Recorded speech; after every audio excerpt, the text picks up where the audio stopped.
everybody, let's start today by playing a game. This right here is an RV water heater anode rod. Now, true or false, the thing that you're looking at needs replaced in its current state and condition.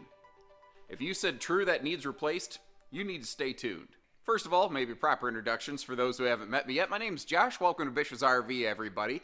And every year, I mean multiple times every year, especially in springtime, people will buy an RV like over the winter or in the spring or something like that, a used RV, and they'll pull out the water heater anode rod and they'll see something that looks like this, and they are just fit to be tied and spitting nails. Neither of which are good things necessarily, but they're like the dealer or the person I bought this from, they really screwed me. Look at this thing. Looks like it's time to get this replaced. And if you just take a picture of this thing, the way it looks, and you put it on Facebook and you say, does this need replaced? A bunch of people are like, yeah, I replace mine every single year. If you're doing that, you are wasting money. So how often do you need to replace these things, or when do you need to replace it? What are you looking for? Well, you know, when you pop your anode rod out, like you think things are supposed to be like shiny and nice, and like you're supposed to keep them in that condition. That's the normal mindset. But a water heater, okay, yeah, we're gonna go with that. Water heater anode rod works a little bit differently. Its job is to basically fall on its sword for your benefit. It allows itself to be eroded away so that the we'll just say the unclean elements within the water in the water heater tank, once heated, don't become caustic and eat away and corrode at the water heater. It's usually a magnesium based compound that's job is to sacrifice itself for the greater good, effectively. And even though if you look at this, like at the very stem of it, you're like, there's nothing left. You're telling me that's okay? It's fine. I've got a little chart over here on the screen for you, and basically, you don't really even need to begin thinking about getting a replacement for one of these until it's like until it's 75% depleted, or 25% remaining if you're more of a glass half full kind of person.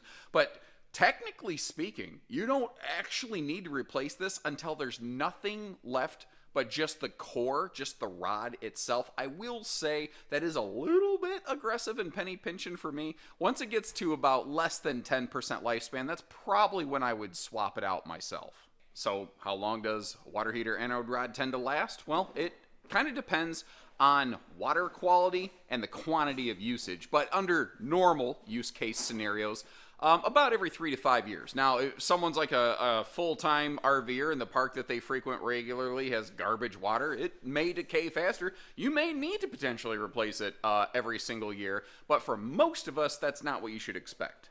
But if you open your water heater and you're like, mine doesn't have an anode rod, it didn't come with an anode rod even brand new from the factory, what the heck? Did I get hosed? Do I have to go out and buy one of these? Probably not, no. Not all water heaters will use anode rods. Some, basically only water heaters with steel tanks and mechanisms that will be susceptible to corrosion need to use these anode rods. There are a lot of water heaters now that have aluminum components or aluminum tanks. They don't need anode rods whatsoever at all. You can pretty much tell if your water heater has a steel or aluminum tank without needing to like dig into it and unpack it and everything.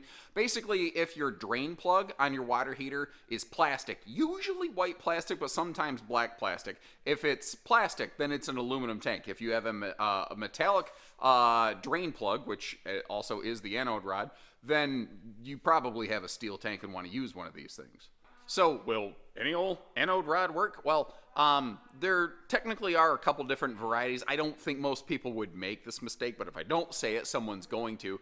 Like, you don't want to go to like Home Depot or Menards or something like that and get a residential anode rod. Those are for residential water heater systems. They probably won't even physically fit in these things. You do want to make sure you get an RV specific anode rod. Now, there are sometimes a couple different sizes. It would be a really good idea to verify the size that your water heater uses to make sure you're getting the right one.